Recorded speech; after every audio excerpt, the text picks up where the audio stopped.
আচ্ছা, এরপরে আমাকে বলবে তো একটু বোর্ডটা দেখতে পাচ্ছ কিনা।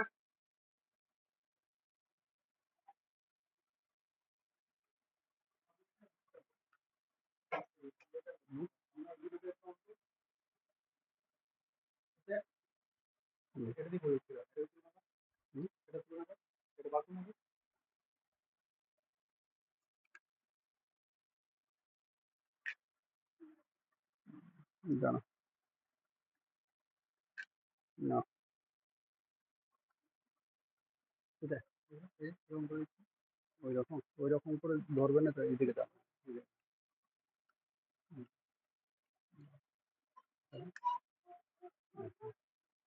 না, বোর্ডটা আমি এখানে বুঝতে পারবেন, বুঝতে পারছেন না? হ্যাঁ।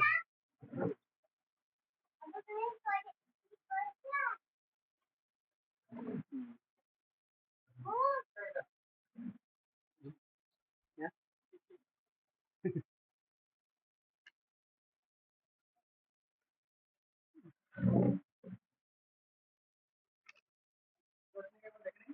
হ্যাঁ, হ্যাঁ, বলছি সকলে শুনতে পাচ্ছ আমার কথা? সকলে হ্যালো। হ্যাঁ, শোনা যাচ্ছে? আচ্ছা, আচ্ছা।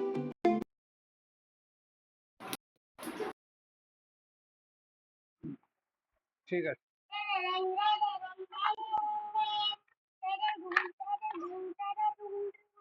এটা এটা রেকর্ডিং হচ্ছে, তোমার কথাগুলো ইয়ে হয়ে যাবে, শোনা যাবে, চলো। ডিস্টার্ব হয়ে যাবে, ক্লাসটা তাহলে ভালো হবে না। চলে এসো। দেখো, আমরা আজকে মহাসাগরের তলদেশের ভূপ্রকৃতি ও সাধারণ বৈশিষ্ট্য, এটা নিয়ে একটু আলোচনা করব।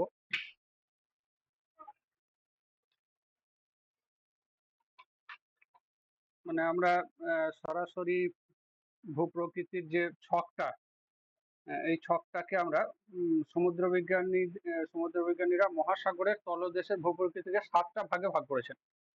তা সেই 7টা ভাগ আমরা সরাসরি ছকের মাধ্যমে বোঝার চেষ্টা করব। সমুদ্র তলদেশের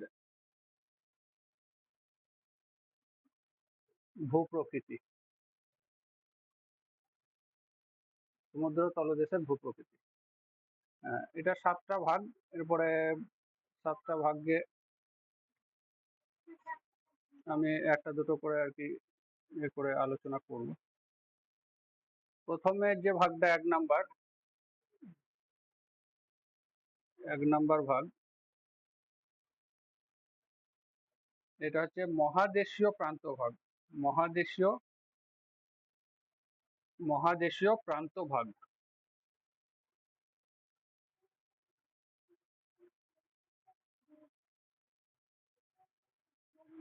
প্রান্ত ভাগ, এই মহাদেশীয় প্রান্ত ভাগকে আবার 4টে ভাগে ভাগ করা হয়েছে। মহাদেশীয় প্রান্ত ভাগ, এটা 4টে ভাগ আছে। একটা হচ্ছে মহীসোপান,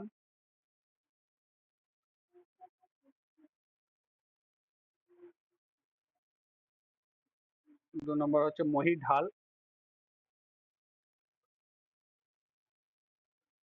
3 নম্বর হচ্ছে অন্তঃসাগরীয় ক্যানিয়ন, ক্যানিয়ন বা গিরিখাত, সেটা হচ্ছে অন্তঃসাগরীয়। হ্যাঁ,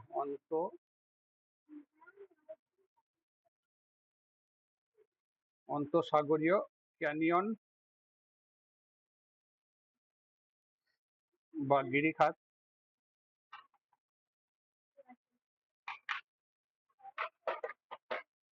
আর একটা হচ্ছে মহীজাগান বা মহাদেশীয় ক্রমচ্ছ ভূভাগ। মহীজাগান,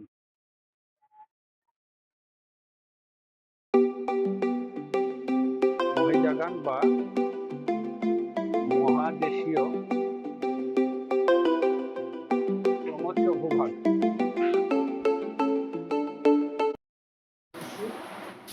মহাদেশীয়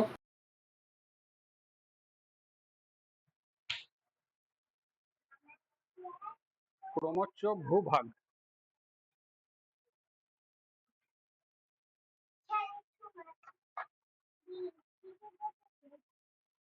এটা হচ্ছে মহাদেশীয় প্রান্ত ভাগের 4টে ভাগ। এগুলো নিয়ে আমরা পরে আলোচনা করব। 2 নাম্বার ওখানটা বসে গভীর সমুদ্র খাত ও পরিখা।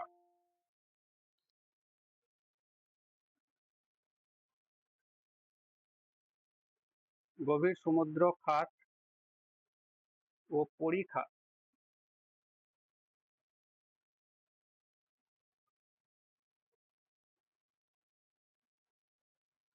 একটু সরে এসো, এখানে দেখতে পাবো না, এখানটা সরে এসো দেখতে পাবো না, সরে এসো। ওটা নিয়ে ওইদিকে চলে। 3 নাম্বার গভীর সমুদ্রের সমভূমি।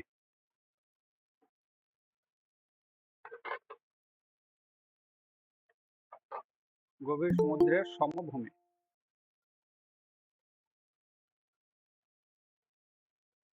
এই গভীর সমুদ্রের সমভূমিকে আবার দুটো ভাগ করা হয়েছে। একটা হচ্ছে অতল গহ্বর সমভূমি, অতল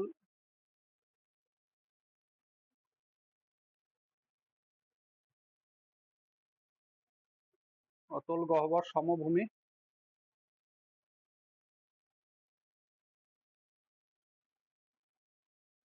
আর একটা হচ্ছে আগ্নেয় শৃঙ্গ। আগ্নেয় শৃঙ্গ।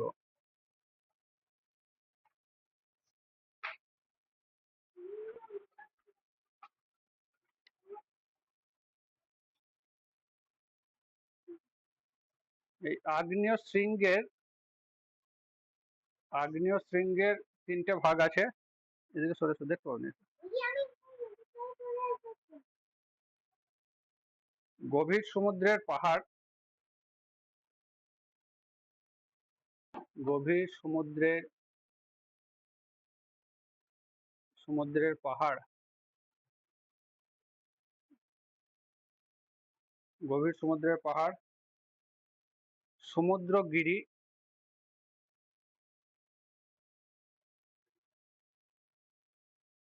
আর 3 নাম্বার হচ্ছে গায়ট।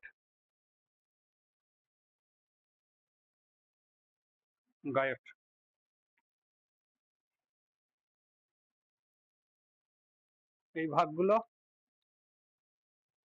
এরপরে 4 নাম্বার যেটা আছে সামুদ্রিক শৈলশিরা। আমরা 4 নাম্বার পয়েন্টটা এইখানটা থেকে করার চেষ্টা করছি। 4 নাম্বার পয়েন্ট এই যে 1, 2, 3 পর্যন্ত হলো। এরপর 4 নাম্বার যেটা, সেটা হচ্ছে সামুদ্রিক শৈলশিরা ও উচ্চভূমি।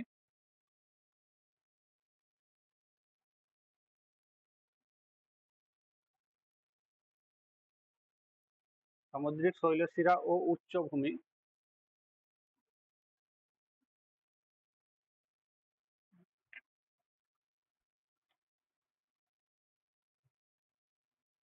পাঁচ নাম্বার হচ্ছে সামুদ্রিক দ্বীপমালা। 5 নাম্বার মেন পয়েন্ট গুলো আর কি বলছি। মেন পয়েন্ট হচ্ছে সামুদ্রিক দ্বীপমালা।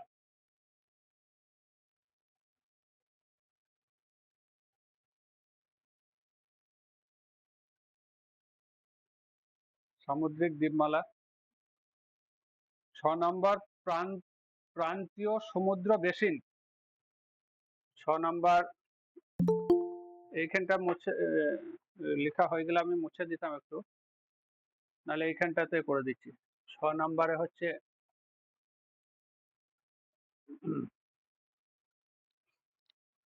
6 নাম্বার হচ্ছে প্রান্তীয় সমুদ্র বেসিন। প্রান্তীয়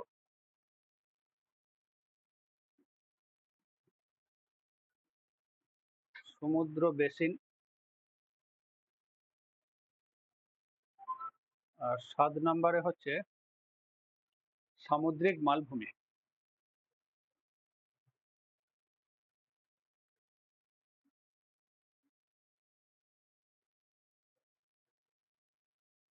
মানে এই 7টা মেন পয়েন্ট। 1 নাম্বার পয়েন্টের 4টে ভাগ আছে। এই ভাগগুলো আমরা আলোচনা করব চিত্র সহকারে। তারপরে সমুদ্র খাত বা পরিখা, গভীর সমুদ্র সমভূমি, এগুলো সবই আলোচনা হবে। মোটামুটি একটা ছকেতে তোমরা এটাকে একটু ভালো করে ইয়ে করে রাখো। আমি এটাকে পিডিএফ আকারে পাঠিয়ে দেবো। যারা এখান থেকে লিখছো লিখো, যারা লিখতে পারছো না বা বুঝতে পারছো না পিডিএফ আকারে পাঠিয়ে দেবো, অসুবিধা হবে না।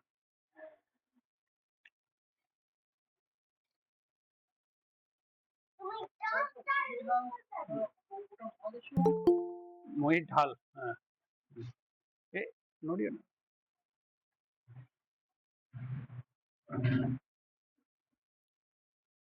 আচ্ছা, এগুলো আমরা ডিটেলসে আলোচনা করব। তার আগে আমরা কিছু ইনফরমেশন আমরা একটু বলেই দিচ্ছি, আমি এগুলো আর লিখছি না।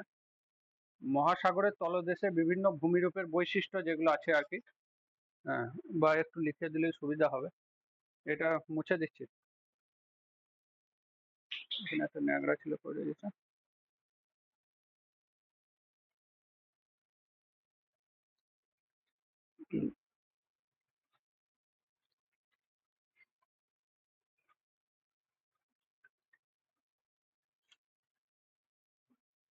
দেখো, মহাসাগরের তলদেশে বিভিন্ন ভূমিরূপের বৈশিষ্ট্য।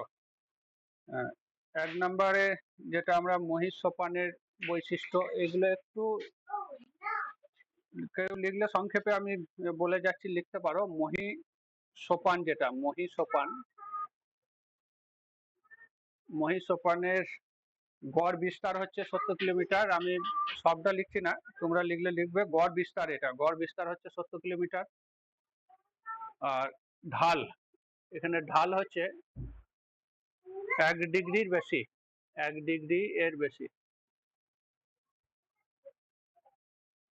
এটা হচ্ছে মহিষ সোপানের।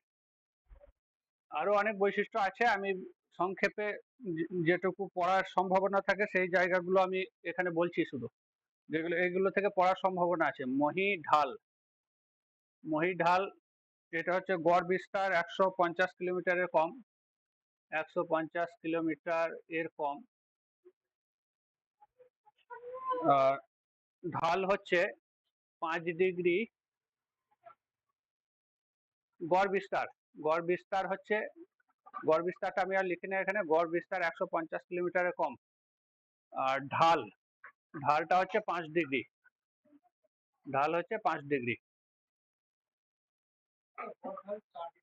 হ্যাঁ, কোনো বই 4 ডিগ্রি আছে, 5 ডিগ্রি পর্যন্ত আছে, 4 থেকে 5 ডিগ্রি এরকম অনেক বই আছে। এরপরে দেখো, হ্যাঁ একটু একটু গন্ডগোল হবে।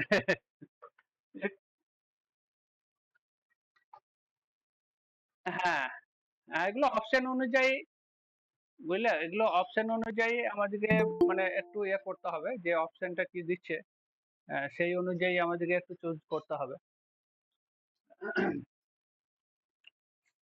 একটু এদিক ওদিক হবে, কিছু করার নাই। অন্তঃসাগরীয় গিরিখাত, যেটা এরপর 3 নাম্বার যেটা আছে, অন্তঃসাগরীয় গিরিখাত। এই অন্তঃসাগরীয় গিরিখাতের গড় বিস্তার হচ্ছে 1 থেকে 15 কিলোমিটার, 1 থেকে 15 কিলোমিটার। অন্তঃসাগরীয় গিরিখাত 1 থেকে 15 কিলোমিটার। ঢাল 3 ডিগ্রি থেকে 6 ডিগ্রি, 3 ডিগ্রি থেকে 6 ডিগ্রি। 4 নাম্বার হচ্ছে মহিজাগান। মহিজাগান, মহিজাগানের গড় বিস্তার হচ্ছে 300 থেকে 600 কিলোমিটার, 300 থেকে 600 কিলোমিটার। আর ঢাল হচ্ছে শীর্ষভাগে 6 ডিগ্রি এবং প্রান্তভাগে 1 ডিগ্রি। শীর্ষভাগে 6 ডিগ্রি আর প্রান্তভাগে হচ্ছে 1 ডিগ্রি।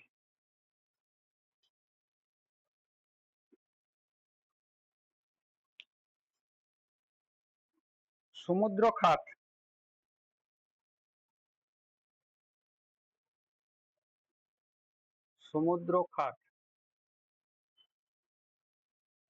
এটা হচ্ছে 30 থেকে 100 কিলোমিটার, 30 থেকে 100 কিলোমিটার।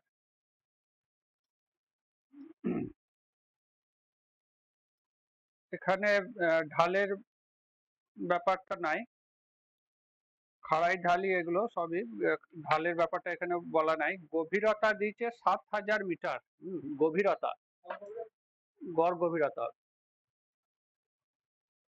গভীরতা বা গড় গভীরতা যেটা 7000 মিটার, 7000 মিটার।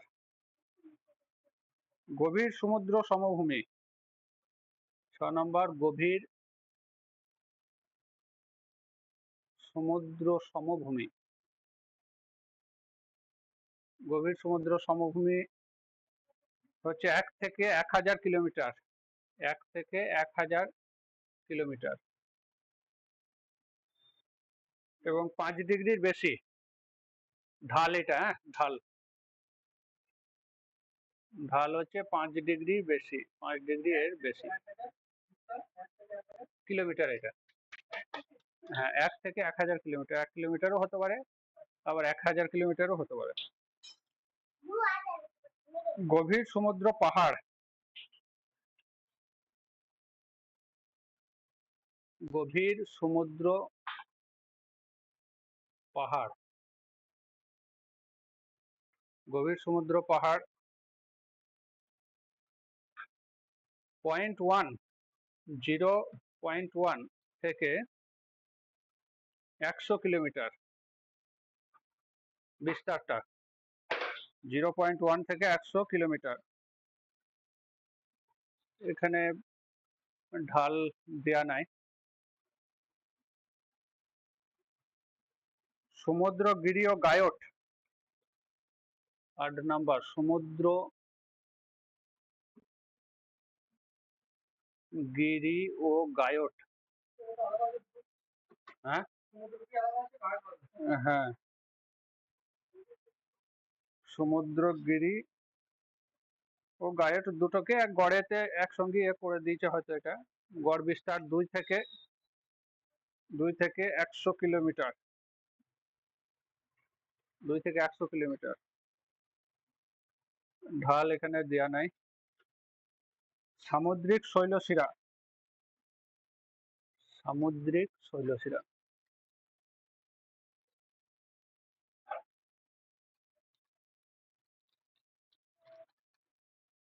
সামুদ্রিক শৈলশিরা হচ্ছে 1500 কিলোমিটার, 1500 কিলোমিটার। এই ইনফরমেশন গুলো কাজে লাগবে, এগুলো ওই জন্য আলোচনা করে দিলাম।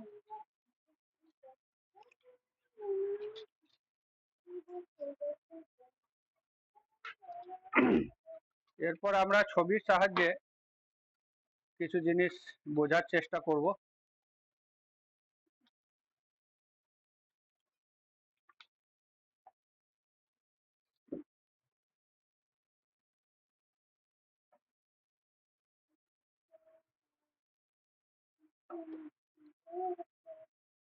যারা লিখছো, যদি লেখা না হয় অসুবিধা নাই, আমি পিডিএফ আকারে দিয়ে দেবো, পেয়ে যাবে তখন।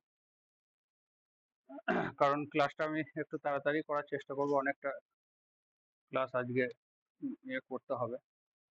মহাদেশীয় প্রান্তভাগ নিয়ে আজকে আমরা আলোচনা করছি এই মুহূর্তে। মহাদেশীয় প্রান্তভাগ, প্রান্তভাগ, মহাদেশীয় প্রান্তভাগে দেখো, সমুদ্রের তলদেশে মহাদেশীয় প্রান্তভাগের অন্তর্গত 4টি ভূমিরূপ। একটু আগে আমরা লিখেছিলাম না 4টি ভূমিরূপ। একটা হচ্ছে মহীসোপান, মহীঢাল, অন্তঃসাগরীয় ক্যানিয়ন, মহীজাগান বা মহাদেশীয় ক্রমোচ্চ ভূমিভাগ। এইগুলো আমি আর লিখছি না, একটু আগেই লিখেছিলাম, তোমাদের লেখা আছে দেখবে। এইগুলোকে আমরা একটু চিত্রের সাহায্যে বোঝার চেষ্টা করব। আমি চিত্রটা আঁকি সরাসরি।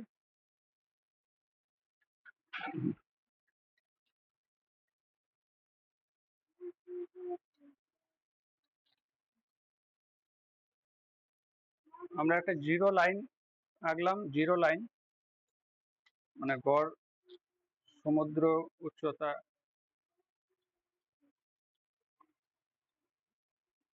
তার উপরে এদিকে 5 কিলোমিটার, এদিকে 10 কিলোমিটার পর্যন্ত দেখালাম। 5 কিলোমিটার, 10 কিলোমিটার। নিচেও আমরা 5 কিলোমিটার মাইনাস 5 কিলোমিটার।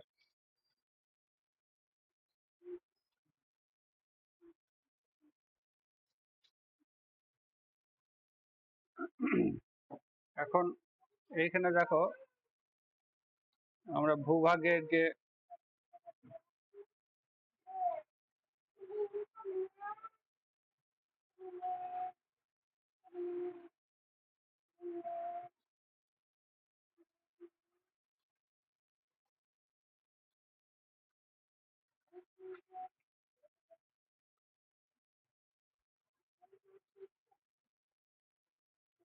আমরা ভূমিরূপ, এখানে ভূভাগ, মহাদেশীয় অংশ এইখান পর্যন্ত আমরা মহাদেশীয় অংশ, মহাদেশ,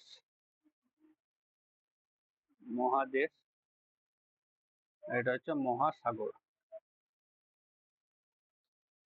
মহাদেশ আর মহাসাগর এখান পর্যন্ত, এদিকে এখানে মহাদেশটা আছে।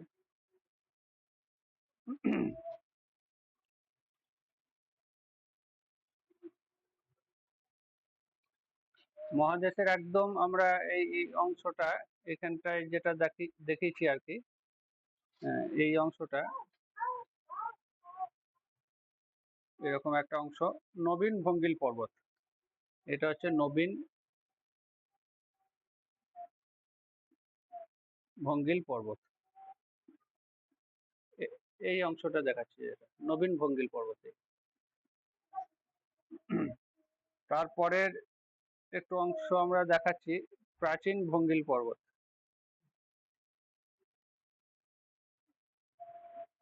প্রাচীন ভঙ্গিল পর্বত। তারপরের অংশটা আমরা দেখাচ্ছি মালভূমি ও সমভূমি, এখান পর্যন্ত মালভূমি, ভূমি ও সমভূমি।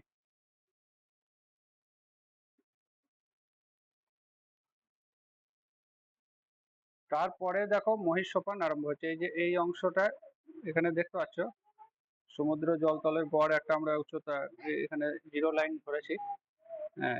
এই যে অংশটা, এটা হচ্ছে মহিষসোপান, এখান পর্যন্ত এটা হচ্ছে মহিষসোপান।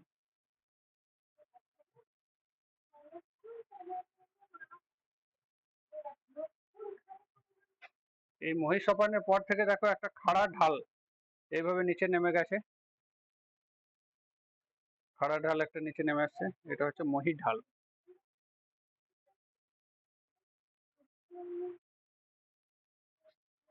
এরপরে যে অংশটা আছে, এই অংশটা এটা হচ্ছে গভীর সমুদ্র, না, মহাদেশীয় ক্রমচ্ছ ভূমিভাগ, মহাদেশীয় ক্রমচ্ছ ভূভাগ। তারপরের অংশটা গভীর সমুদ্রের সমভূমি, যত নিচে যাচ্ছে আরো সমতল ভূমিতে পরিণত হচ্ছে, আরো এই দিক পর্যন্ত একদম এই সমুদ্র খাতের আগে পর্যন্ত একদম এই অংশ গোটাটা হচ্ছে গভীর সমুদ্র সমভূমি।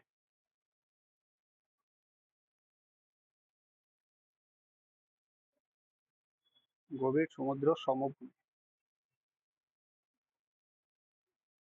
আর এই অংশটা খাতের আকারে দেখানো হয়েছে, দেখো সমুদ্র খাত, সমুদ্র খাত।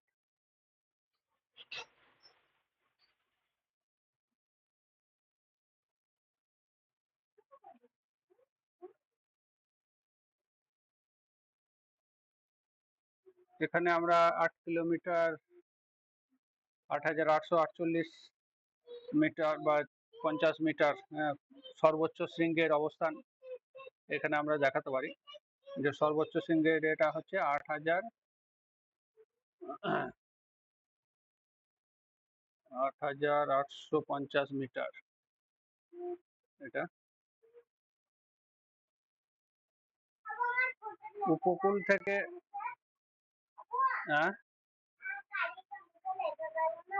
না, এইখানটা আমরা জিরো লাইন ধরি, যে সমুদ্রের এই অংশ 200, 400, 600, 800, 1000 এইভাবে এই দিকটা যদি মিটারে বা কিলোমিটারে আমি যদি আর কি দেখাই, 200, 400, 600, 800, 1000 কিলোমিটার এরকম ভাবে উপকূল থেকে দূরত্ব। গড় মহাদেশীয় উচ্চতা, আমরা যদি এটাকে মহাদেশীয় উচ্চতাটাকে আমি যদি একটা গড় ধরি, এই রেখাটা গড় মহাদেশীয় উচ্চতা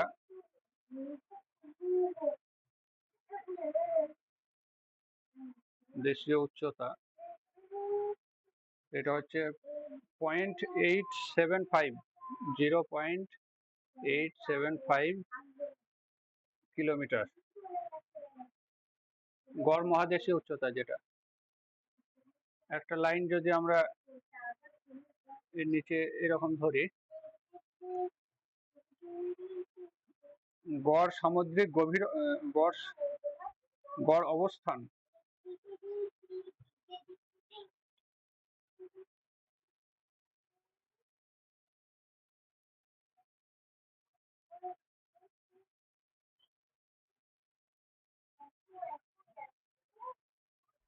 গড় অবস্থান এখানে যেটা ইয়ে করা হয়েছে, গড় অবস্থান এটা ধরা হচ্ছে -2.430 কিলোমিটার। গড় সামুদ্রিক গভীরতা, গড় সামুদ্রিক অবস্থান হবে মনে হচ্ছে এটা, গড় সামুদ্রিক অবস্থান মনে হচ্ছে, এটা গড় অবস্থান শুধু লিখেছি, মনে হচ্ছে সামুদ্রিক অবস্থান। গড় সামুদ্রিক অবস্থান হচ্ছে -2.43 কিলোমিটার।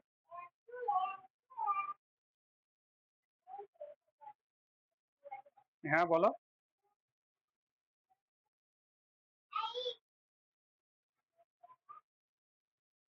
না, আমরা এখানে একটা জিরো লাইন ধরেছি, জিরো লাইনের মানে আমরা যেটা দেখাচ্ছি আর কি, এই যে ভূমিরূপের গড় যে এটা আর কি দেখাচ্ছি, মানে তোমার এইখানটাকে সমুদ্রের যে জলতল এটাকে আমরা জিরো ধরেছি, তার নিচে সমুদ্রের যে অংশগুলো সামুদ্রিক গড় অবস্থান যেটা আমরা ধরছি কোনো একটা রেখা ধরে, সেটা কোন রেখার পরিপ্রেক্ষিতে আমাদের অবশ্য বলা নাই, তাহলে সেটা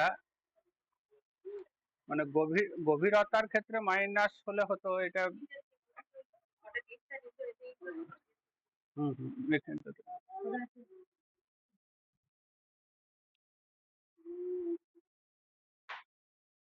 আচ্ছা, ওইটা আমি দেখে বলবো, এটা আমাকে দেখতে হবে একটু, বুঝলে, ওটা মাইনাসে কেন হচ্ছে আমি এই মুহূর্তে বলতে পারছি না গো।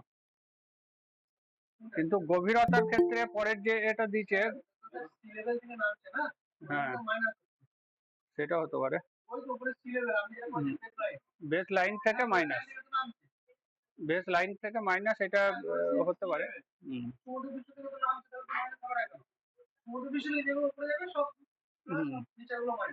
হ্যাঁ সেটা হতে পারে। গড় গভীরতার ক্ষেত্রে যেটা দেওয়া হয়েছে -3.72 কিলোমিটার গড় গভীরতা যেটা।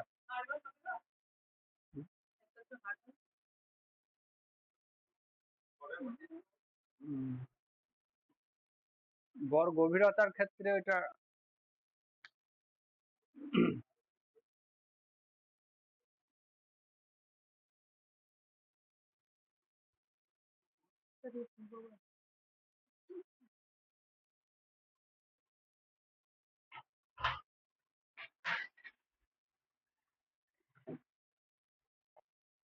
মোটামুটি চিত্রটা বোঝা যাচ্ছে?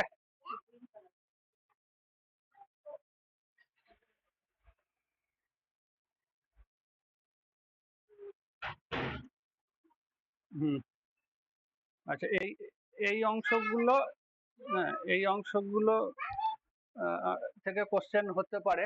হ্যাঁ, এগুলো আমাদেরকে জানতে হবে যে কোনটা কোনখানে অবস্থান করছে। ডিগ্রিগুলো আগে তো লিখে দেওয়া হয়েছে, সেই জায়গাগুলো থেকে কোশ্চেন হতে পারে। এরপরে দেখো মহিষোপানের,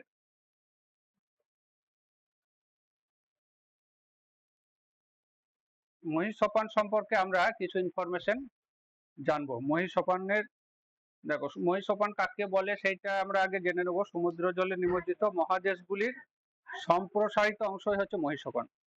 মহিষোপান কোনটাকে বলছি তাহলে? এই যে মহিষোপান, দেখো সমুদ্র জলে নিমজ্জিত, এখানে সমুদ্র জলের আমরা একটা রেখা দেখিয়েছি। হ্যাঁ, সমুদ্র জলে নিমজ্জিত হয়ে গেছে, কিন্তু এই অংশটা মহাদেশেরই অংশ, এইটাকে বলা হচ্ছে মহিষোপান। গভীরতা, এইখানের গভীরতা ইনফরমেশন গুলো লিখে নাও অন্য জায়গায়, এইখানে ধরবে না। ইনফরমেশন গুলো তোমরা লিখো। গভীরতা হচ্ছে 200 মিটার বা 100 ফ্যাদম।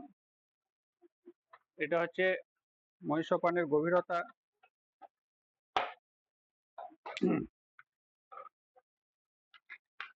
200 মিটার, আমি এখানে লিখছি, তোমরা এখানে না ধরলে অন্য জায়গায় লিখবে। 200 মিটার বা হচ্ছে 100 ফ্যাদম।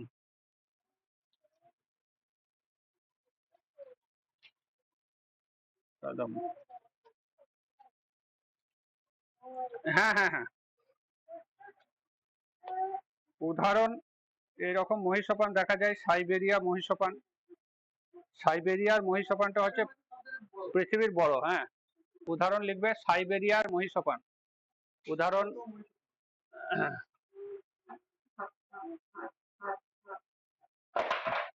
সাইবেরিয়ার মহিষোপানটা হচ্ছে পৃথিবীর মধ্যে বড়।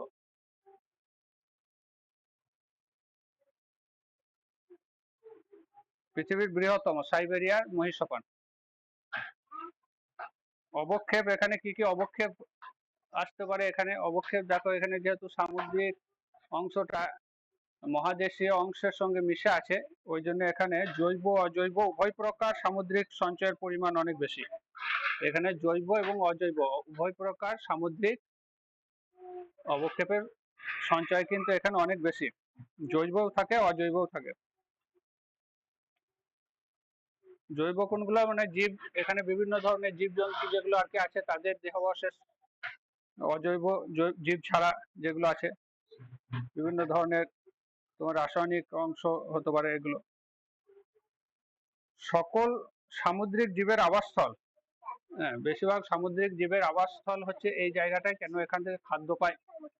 এই অঞ্চলগুলোতে দেখো ফাইটোপ্ল্যাঙ্কটন, মানে খাবারের সংস্থানটা এই অঞ্চলে হয় বেশি। এই অঞ্চলগুলোতে খাবার তৈরি হয়। সব ধরনের ফুড, যারা সামুদ্রিক প্রাণী আছে তাদের খাবার এই অঞ্চলগুলোতেই হয়ে থাকে। কেন? জলের গভীরতাটা এখানে এমন অবস্থায় আছে যে সূর্যের আলোতে এখানে খাবারগুলো তৈরি হয়।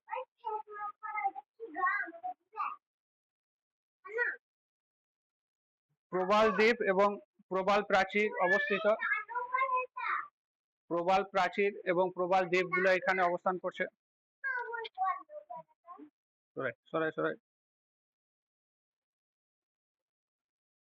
মহিষোপানের অংশ দেখো, মহিষোপানের অংশ হচ্ছে তটদেশীয়,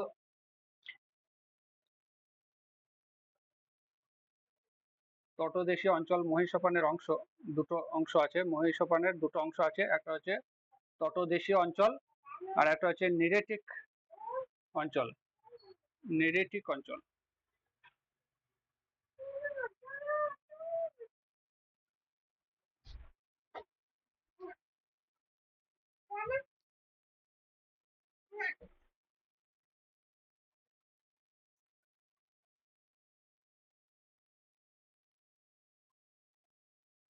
তটদেশীয় অঞ্চলটা হচ্ছে জোয়ারের জলের সর্বোচ্চ সীমা ও ভাটার সর্বনিম্ন সীমার মধ্যবর্তী অংশ। এখানে জোয়ার ভাটার সময় জোয়ারের জলের সর্বোচ্চ সীমা, কোনো একটা অঞ্চল আমি দেখাচ্ছি। এখানে জোয়ারের সময় দেখা গেল যে এই জলতল লেভেল, আর ভাটার সময় দেখা গেল এই জলতল লেভেল। তাহলে এই দুটো দেখো, জোয়ারের জলের সর্বোচ্চ সীমা, জোয়ারের জলের সর্বোচ্চ সীমা এবং ভাটার সর্বনিম্ন সীমার মধ্যবর্তী অংশ, ভাটার সর্বনিম্ন সীমার মধ্যবর্তী, এই দুটোর মধ্যবর্তী অংশ হচ্ছে এটা মহিষপান, মানে তটদেশীয় অঞ্চল। তটদেশী, হ্যাঁ হ্যাঁ, তটদেশীয় অঞ্চল। বীজ বলা যাবে না, এগুলো মহিষপান মানে জলের তলাতেই আছে, জলের তলার। মহিষপানের দুটো অংশ, জোয়ারের জলের সর্বোচ্চ সীমা, ভাটার সর্বনিম্ন সীমার মধ্যবর্তী অংশ, এটা হচ্ছে literal zone. Literal zone.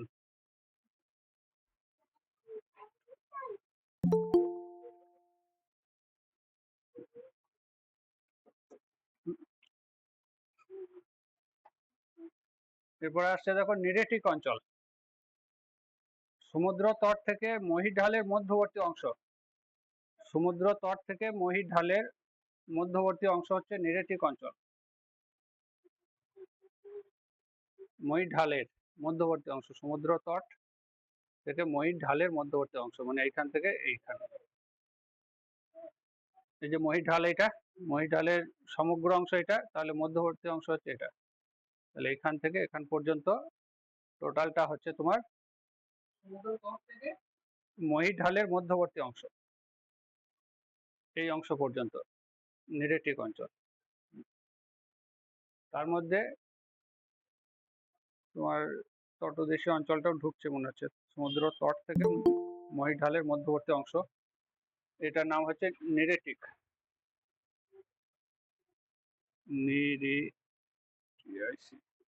নিরেটিক zone. অর্থনৈতিক গুরুত্ব দেখো, মৎস্য আহরণ, এখান থেকে মাছ আহরণ করা হয়, কারণ এখানে সব থেকে বেশি পরিমাণে প্ল্যান্টন, ফাইটোপ্ল্যান্টন বা জু প্ল্যান্টন এগুলো থাকে, তার জন্য মাছের আহরণ এখান থেকে বেশি হয় সব থেকে। সামুদ্রিক সম্পদের ভান্ডার বলা হয় এই জায়গাটাকে। আর শক্তি উৎপাদন, বিভিন্ন শক্তি, যেমন হচ্ছে খনিজ তেল বা এই সমস্ত, এগুলো এখান থেকেই পাওয়া যায়। বন্দর এবং পোতাশ্রয়, এই সমস্ত এরিয়াতে বন্দর এবং পোতাশ্রয়গুলো গড়ে ওঠে। টোটাল এটাই, মানে অর্থনৈতিক গুরুত্ব আমি বলছি যে মহিষ সোপানের বা এই টোটাল এগুলোর অর্থনৈতিক গুরুত্ব বলছি। মহিষ সোপানের অর্থনৈতিক গুরুত্ব এগুলো। হ্যাঁ, লাস্টের পয়েন্টটা বললাম, বন্দর ও পোতাশ্রয় হয়, এখানে বন্দরগুলো গঠন করা যায় বা পোতাশ্রয় এখানে গঠন হয়। মৎস্য আহরণ, সামুদ্রিক সম্পদের ভান্ডার, শক্তি উৎপাদন, আর বন্দর ও পোতাশ্রয়। এরপরে আমরা দেখব মহিঢাল, কন্টিনেন্টাল স্লোপ, যেটা মহিঢাল, যেটা আমরা এখানে দেখাচ্ছিলাম, মহিঢালের অংশ। মহিঢাল এই যে এখানে করা আছে দেখো,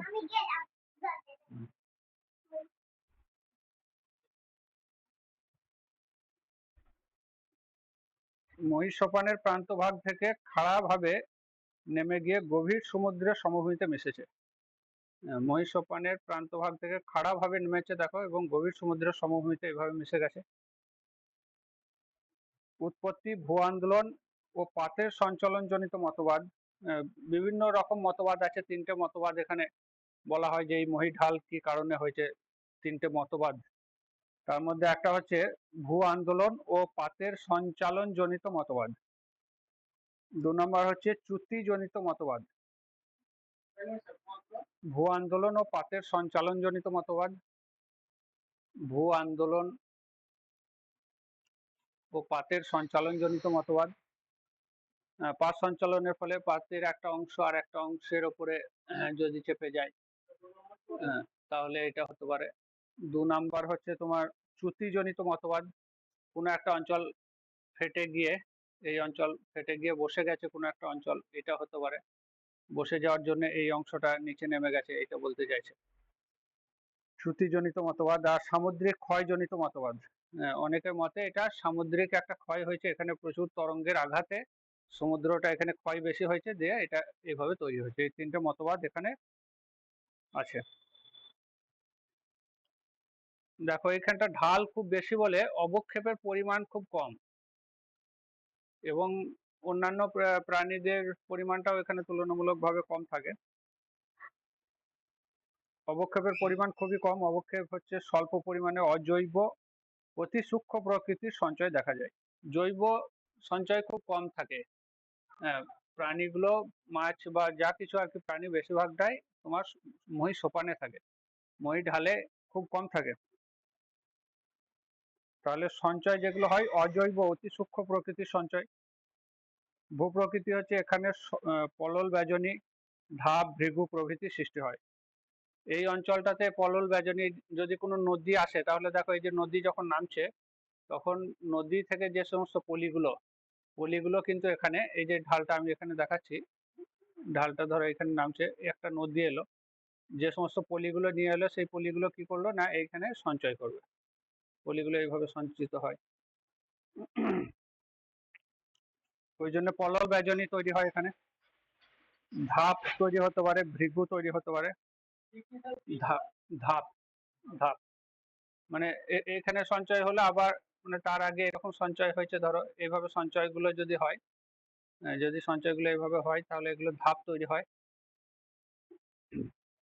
আগে একটা সঞ্চয় হয়েছে, তারপরে একটা সঞ্চয়, তারপরে সঞ্চয়, এইভাবে যদি হয় তাহলে সেটা ধাপ তৈরি হতে পারে। ভৃগু হতে পারে, খাড়াই ঢাল।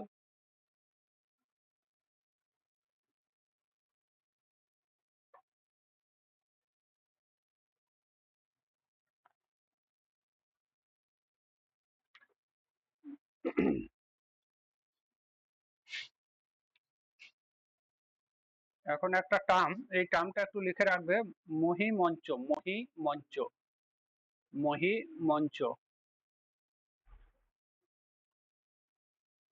এটা একটা টার্ম। হ্যাঁ, মহি মঞ্চ হচ্ছে সমুদ্রবিজ্ঞানী শেপার্ড তার সাবমেরাইন জিওলজি গ্রন্থে বলেছেন যে মহিষোপান ও মহিঢাল হলো একই গাঠনিক অবস্থার অন্তর্গত এবং আন্তঃসম্পর্কিত। শেপার্ডের মতে মহিষোপান এবং মহিঢাল বলছে একই গাঠনিক অবস্থার অন্তর্গত, এই দুটো একই গাঠনিক অবস্থার অন্তর্গত, দুটোকে একসঙ্গেই তিনি বলেছেন। মহিষোপান ও মহিঢালকে একসঙ্গে তিনি মহিমঞ্চ বলে আখ্যা দিয়েছেন। হ্যাঁ, মানে এই দুটো, হ্যাঁ, গাঠনিক অবস্থার অন্তর্গত, গাঠনিক অবস্থার অন্তর্গত, হ্যাঁ, একই গাঠনিক অবস্থার অন্তর্গত ও আন্তঃসম্পর্কিত, ও আন্তঃসম্পর্কিত, একটার সঙ্গে আরেকটা সম্পর্ক আছে বলতে চেয়েছে। আন্তঃসম্পর্কিত মানে একটা থেকে আরেকটা বিচ্ছিন্ন নয়। তাই তিনি মহিষোপান ও মহিঢালকে একসঙ্গে মহিমঞ্চ, এই কথাটা তিনি বলেছেন শেপার্ড। কে বলেছে এটাও কিন্তু ইম্পর্টেন্ট, শেপার্ড। হ্যাঁ, তালবস্বয় একার পয়া আকার ডাইরেক্ট, শেপার্ড।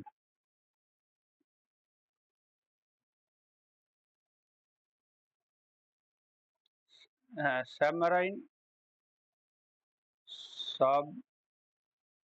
সাবমেরাইন জিওলজি।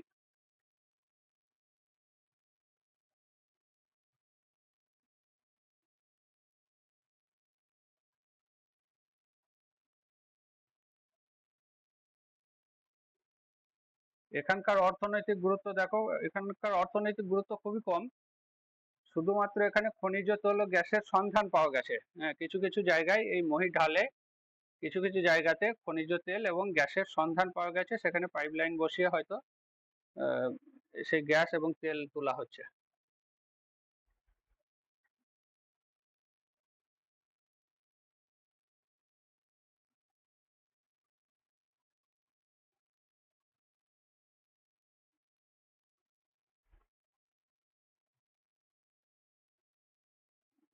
না, মহিষ সোপানই বেশি পাওয়া যায়, কিন্তু কিছু কিছু জায়গায় মহিষ ঢালেও পাওয়া যাচ্ছে আর কি, ওইটা মহিষ সোপানই বেশি পাওয়া যায়। হুম। অন্তঃসাগরীয় ক্যানিয়ন বা গিরিখাত, অন্তঃসাগরীয় ক্যানিয়ন আমরা এই চিত্রটা এরপর মুছে দেবো, অন্য একটা চিত্র আঁকবো।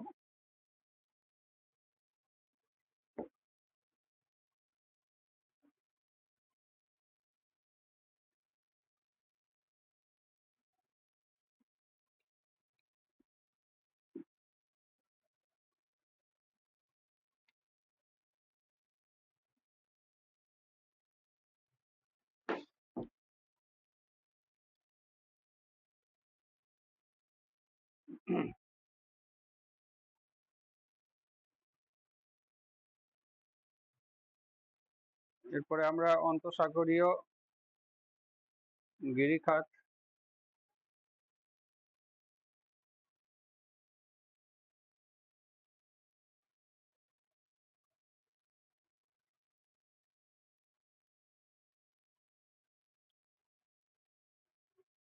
সমুদ্র জলতল,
হ্যাঁ শুনতে পাচ্ছ এবার? হ্যালো?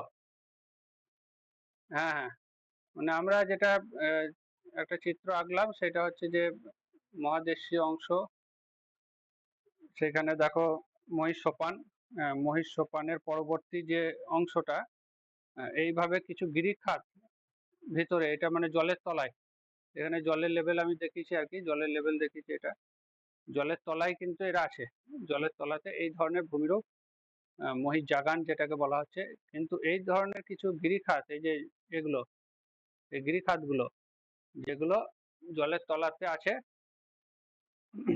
এটাকে বলা হচ্ছে অন্তঃসাগরীয় গিরিখাত। আর এর প্রান্তদেশীয় অংশ এগুলো হচ্ছে মহিজাগান, মহিজাগান। এই যে এই যে অংশগুলো আমরা দেখাচ্ছি, এগুলো অংশ, এই যে এই অংশটা, এগুলো হচ্ছে গিরিখাত, আর এটা হচ্ছে মহিজাগান।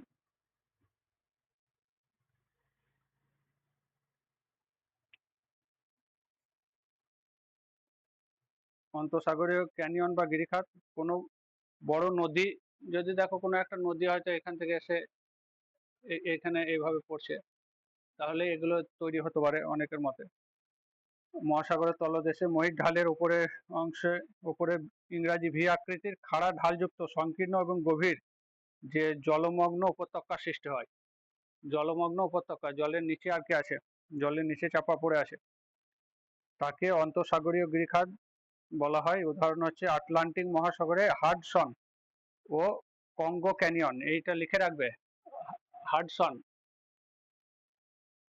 ও কাকে বলে বলছি, কোনো বড় নদীর সম্মুখভাগে, কোনো বড় নদীর সম্মুখভাগে মহাসাগরের তলদেশে, এই যে বড় নদীর তার সম্মুখভাগ মানে সামনের দিকে, মহাসাগরের তলদেশে, এই যে সি লেভেল মানে আমরা জলের তল একটা এঁকেছি এখানে, তার নিচে মহিষ ঢালের ওপরে, মহিষ ঢাল, এই যে মহিষ ঢাল দেখতে পাচ্ছ, এই যে মহিষ ঢাল, মহিষ ঢালের ওপরে, এই যে এই মহিষ ঢাল দেখেছি আমরা এখানে, মহিষ ঢালের ওপরে, মহিষ ঢালের ওপরে ইংরাজি ভি আকৃতি, এই যে এখানে যে চিত্রটা হয়েছে এটা ইংরাজি ভি অক্ষরের মতো, ইংরাজি ভি আকৃতির খাড়া ঢালযুক্ত, এই যে খাড়া ঢাল আমরা এখানে দেখেছি, দেখো এই যে ঢালগুলো কিন্তু খাড়াই, এইখানে যে ঢালগুলো এগুলো হচ্ছে খাড়াই ঢাল, খাড়াই ঢালযুক্ত, খাড়া ঢালযুক্ত সংকীর্ণ ও গভীর যে জলমগ্ন উপত্যকা সৃষ্টি হয়, সংকীর্ণ গভীর যে জলমগ্ন উপত্যকার সৃষ্টি হয় তাকে অন্তঃসাগরীয় গিরিখাত বলা হয়। উদাহরণ হচ্ছে আটলান্টিক মহাসাগরের হাডসন, হয়কার ড দন্তস দন্ত না হাডসন, ও কঙ্গো ক্যানিয়ন, হাডসন ও কঙ্গো, কঙ্গো ক্যানিয়ন, হ্যাঁ ওয়াই গয়ে ওকার ক্যানিয়ন, কঙ্গো ক্যানিয়ন, এগুলো উদাহরণগুলো ইম্পর্টেন্ট। হ্যাঁ, এর পরের অংশটা আছে দেখো মহীজাগান বা মহাদেশীয় ক্রমোচ্চ ভূভাগ। এই যে মহীজাগান আমরা যেটা দেখাচ্ছি এগুলো কিন্তু মহীজাগানের অংশ। এরপর থেকে মহীজাগান, মহীঢালের সৃষ্ট অন্তঃসাগরীয় গিরিখাতগুলি মহাদেশীয় পলি বালি কাদা মিশ্রিত পঙ্কিল জলস্রোতের প্রভাবে ক্ষয়প্রাপ্ত হয় এবং ক্ষয়জাত পলিসমূহ পরিবাহিত হয়ে মহীঢালের প্রান্তে মৃদু ঢাল বিশিষ্ট পলিশঙ্কু বা পলল ব্যাজনী, এই যে এই অংশগুলো দেখো, পলল ব্যাজনী যেভাবে হয় আমরা পাহাড়ের, আমরা যখন নদীর ক্ষেত্রে আমরা দেখেছি এই যে পলল ব্যাজনী, হ্যাঁ সেম জিনিস এইখানে গঠিত হয়েছে। পলল ব্যাজনীর মতো অংশ কিন্তু এখানে গঠিত হয়েছে। এই অংশটাকে বলা হচ্ছে পলল ব্যাজনীর মতো পলিশঙ্কু বা পলল ব্যাজনী গঠন করে কালক্রমে পাশাপাশি অবস্থিত।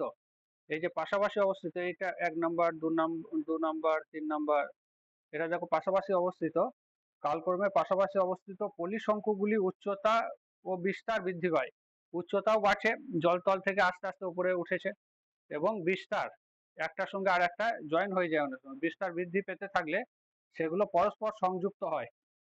বিস্তার বৃদ্ধি পেলে এটা কি হয় না, এটার সঙ্গে যুক্ত, এটা এটার সঙ্গে যুক্ত, এভাবে বিস্তারটা আরো বাড়তে থাকে, সংযুক্ত হয়ে মহীজাগান গঠন করে। মানে এই যে তিনটে হয়েছে, এগুলো হয়তো আরো অনেকগুলো ছিল, সেইখান থেকে তিনটে হয়েছে।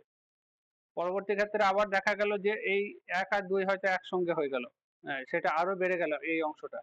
তাহলে পরবর্তী ক্ষেত্রে এটা দেখা গেল যে এরকম ভাবে আয়তনে বাড়তে থাকলো, বিস্তারটা বাড়ছে। তাহলে এটাকে বলা হচ্ছে মহীজাগান। যেমন আটলান্টিক মহাসাগরের ক্যানারি, আমরা ক্যানারি দ্বীপপুঞ্জ দেখিয়েছি, মানে ক্যানারি স্রোত দেখানোর সময় আমরা দেখেছি, সেটা হচ্ছে ওই ক্যানারি হচ্ছে এই ধরনের একটা মহীজাগান ক্যানারি। হ্যাঁ, এই মহীজাগানের উদাহরণ রেখে রাখবে ক্যানারি, ক্যানারি। তারপর আছে আঙ্গোলা, এই নামগুলো দেখবে শুনেছো, ওয়াই গয়ে ওকার লয়াকার, আঙ্গোলা। তারপর বিস্কে, বয়হস্যই দন্ত স কয়ে একার, বিস্কে, ক্যানারি, আঙ্গোলা, বিস্কে। হান্টারাস, হয় জফলা আকার, সরি হাটারাস, হয় জফলা আকার, টয়া আকার, রয় আকার দন্ত স, হাটারাস, মহীজাগান। ভারত মহাসাগরে কিন্তু আছে, এটা ডাক দিয়ে রাখবে, ভারত মহাসাগরেরটা লিখে রাখবে অবশ্যই। ভারত মহাসাগরে হচ্ছে সিন্ধু পলিমঞ্চ, ভারত মহাসাগরে যেটা আছে সিন্ধু পলিমঞ্চ, সিন্ধু পলিমঞ্চ, সিন্ধু পলিমঞ্চ হচ্ছে ভারত মহাসাগরে অবস্থিত। গঙ্গা ব্রহ্মপুত্র পলিমঞ্চ, এটা একটা পলিমঞ্চ, সিন্ধু পলিমঞ্চ, আর একটা হচ্ছে গঙ্গা ব্রহ্মপুত্র, ব্রহ্মপুত্র পলিমঞ্চ।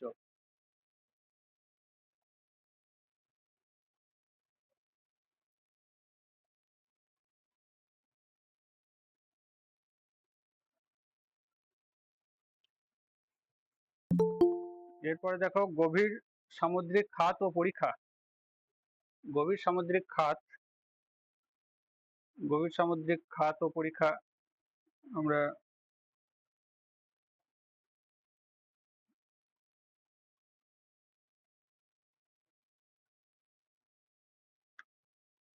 এই চিত্রটা এখন আর লাগবে না।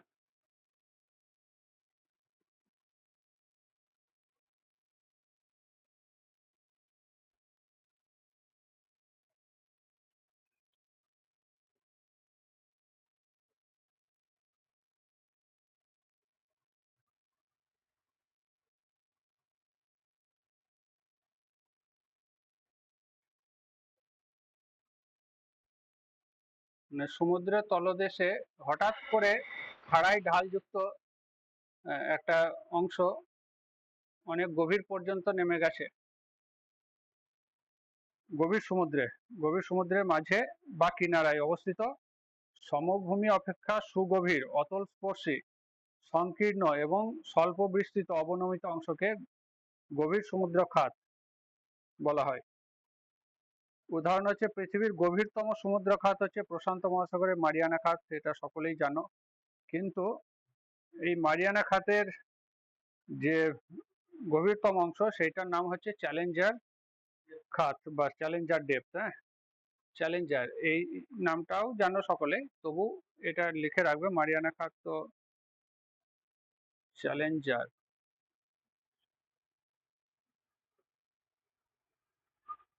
চ্যালেঞ্জার খাত, এটা হচ্ছে 11,000, কোনো বই 38, কোনো বই 33 এরকম আছে, দেখবে 11,033 আছে এখানে দেখছি, 11,033 বা 38 কিছু একটা হবে, এত মিটার। হ্যাঁ, 11,033 বা 38 মিটার পৃথিবীর গভীরতম স্থান। এটা হচ্ছে পৃথিবীর গভীরতম স্থান। যদি বলে পৃথিবীর গভীরতম স্থানটির নাম কি, তাহলে হবে তোমার চ্যালেঞ্জার খাত।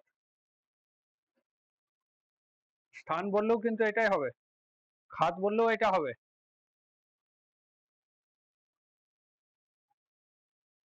এখানে প্রায় ভূমিকম্প অগ্নুৎপাত সংঘটিত হয়, তাই এই অঞ্চলটি ভূতাত্ত্বিকভাবে স্থিতিশীল নয়। কারণ এই খাতগুলো সাধারণত হয়, মানে ভূবিজ্ঞানীরা যেটা মনে করেছে যে দুদিক থেকে আমাদের পাতের সঞ্চালন, দুদিক থেকে দুটো পাতের সঞ্চালনের কারণে হতে পারে, একটা পাত আর একটা পাতের তলায় চলে যাওয়ার জন্য এইরকম ভাবে তৈরি হতে পারে খাতগুলো। তা ওই জন্য এই অঞ্চলগুলো দুর্বল অঞ্চল।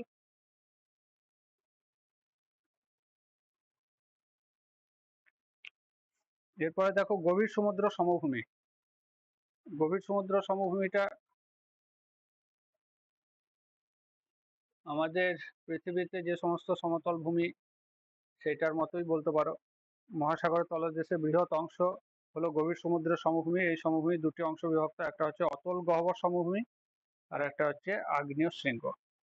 মানে সমভূমি অতল গহ্বর মানে অনেক নিচে সমতল ভূমি, কিন্তু সেইখানে আবার আগ্নেয় শৃঙ্গ আছে, আগ্নেয় শৃঙ্গ, গায়ট, এই সমস্ত এগুলো আছে। তাহলে দুটো অংশ, একটা হচ্ছে অতল গহ্বর সমভূমি, মানে যেখানে তোমার আগ্নেয় শৃঙ্গ বা এই সমস্ত পাহাড় পর্বত নাই, শুধু গহ্বর।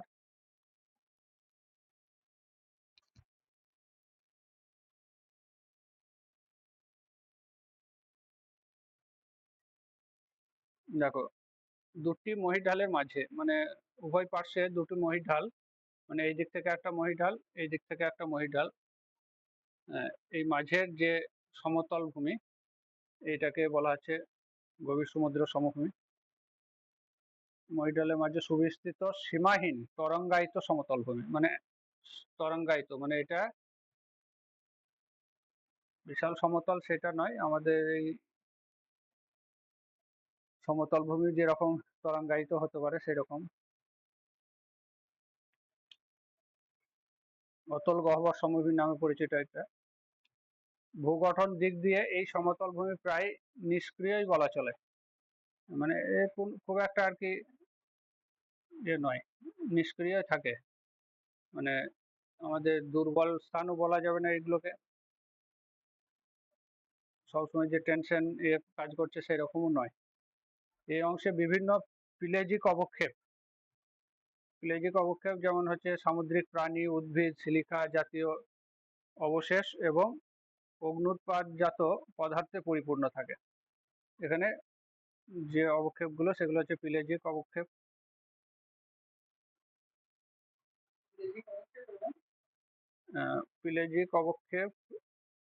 প্লেজিক অবক্ষেপ যেমন হচ্ছে তোমার সামুদ্রিক প্রাণী, উদ্ভিদ, সিলিকা জাতীয় অবশেষ এবং অগ্নুৎপাতজাত পদার্থে পরিপূর্ণ।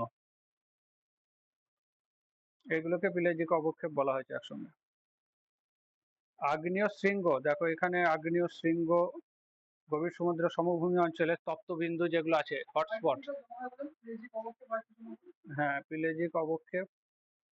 পিলেজিক অবক্ষেপ গুলো এ দিচ্ছে মানে হ্যাঁ, অগ্নুৎপাতজাত পদার্থে হচ্ছে পরিপূর্ণ থাকে। এই জায়গাগুলো আমাদের যে তপ্তবিন্দুগুলো আছে প্লিউম হটস্পট, সেই হটস্পটে কোনো একটা জায়গা বা একটা দুটো হটস্পটের এতে অবস্থান করে। গভীর সমুদ্রের সমভূমি অঞ্চলের তপ্তবিন্দু অবস্থানকে কেন্দ্র করে বেশ কিছু আগ্নেয় শৃঙ্গ গড়ে উঠতে দেখা যায়। পাতের সঞ্চালন হলে অনেক সময় কি হয়, একটা লাইন বরাবর আগ্নেয় গিরিগুলো একদিক থেকে অন্যদিকে মনে হবে যেন চলে গেছে। সেটা বৃত্তচাপের মতো হতে পারে, সেগুলো পরে আলোচনা করব আমরা। এই সমস্ত শৃঙ্গগুলিকে তিনটে ভাগে ভাগ করা যায়। গভীর সমুদ্রের পাহাড়, এটা তিনটে ভাগ আছে। একটা হচ্ছে, এক নম্বর হচ্ছে গভীর সমুদ্রের পাহাড়।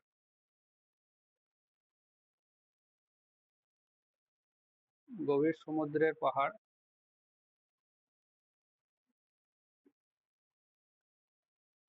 দু নম্বর হচ্ছে সমুদ্রগিরি।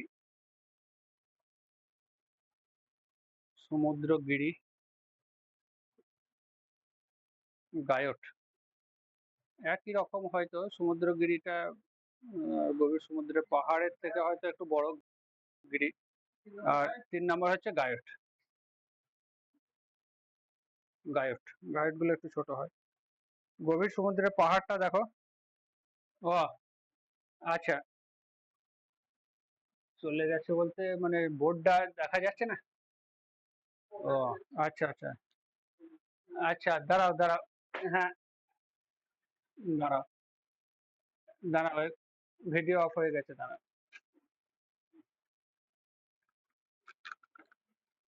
ক্যামেরাটা সমস্যা হয়েছে হয়তো, দাঁড়াও। ও 50% মেসেজ চলেছে, ঠিক আছে ঠিক আছে, এটাকে সরানো যাবে না এটা।